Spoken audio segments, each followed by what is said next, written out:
ఎప్పుడు నీపై నువ్వు నమ్మకాన్ని కోల్పోకు. ఆత్మవిశ్వాసంతో ఉండటం అలవాటు చేసుకో. జీవితంలో సంపద అనేది వారసత్వం ద్వారా కూడా వస్తుంది. కానీ నీకంటూ గుర్తింపు మాత్రం నువ్వే ఏర్పరచుకోవాలి. నీ దారి మార్చడానికి చాలామంది నీకెదురవుతూ ఉంటారు. కానీ నీ సంకల్పమే చాలు నీ యొక్క లక్ష్యాన్ని చేరడానికి. ఎప్పుడూ నీ యొక్క లక్ష్యాన్ని, సంకల్పాన్ని గుర్తు చేసుకుంటూ ఉండాలి. విజయవంతమైన వ్యక్తుల ముఖంలో మనం రెండు మాత్రమే గమనించవచ్చు. ఒకటి నిశ్శబ్దం, రెండవది చిరునవ్వు. ఇతరులకు కఠినమైన సమాధానం వీరు కూడా చెప్పగలరు. కానీ బురదపై రాయి వేయడం కష్టాల గురించి నీ సంకల్పానికి చెప్పడానికి ప్రయత్నించకు.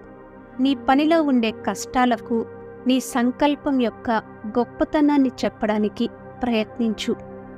జనం నిన్ను అర్థం చేసుకోవడం లేదని ఎప్పుడూ బాధపడకు. ఎందుకంటే అది నీ సమస్య కాదు. అర్థం చేసుకోలేకపోవడం అనేది వారి సమస్య. నువ్వు ఈదడం నేర్చుకుంటే సముద్రపు లోతును కూడా కొలవగలవు. విజయం పొందడానికి కొన్ని పనులను అలవాటు చేసుకోవాలి. అవేంటంటే, అపజయం పొందేవాడు చేయడానికి ఇష్టపడడని గుర్తుపెట్టుకోవాలి. జీవితం యొక్క చలాకీతనాన్ని అర్థం చేసుకోవాలంటే ప్రయాణంలో చెలరేగే దుమ్మును పూల జల్లులాగా అనుకోవాలి. సమస్యల గురించి ఆలోచిస్తూ ఉంటే కారణాలు మాత్రమే వెతకగలవు. అదేవిధంగా సమాధానం గురించి మాత్రమే ఆలోచిస్తే కొత్త దారులు దొరుకుతాయి.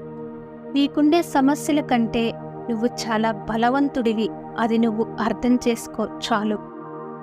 Thank you for watching. For more interesting videos, please like and subscribe our channel.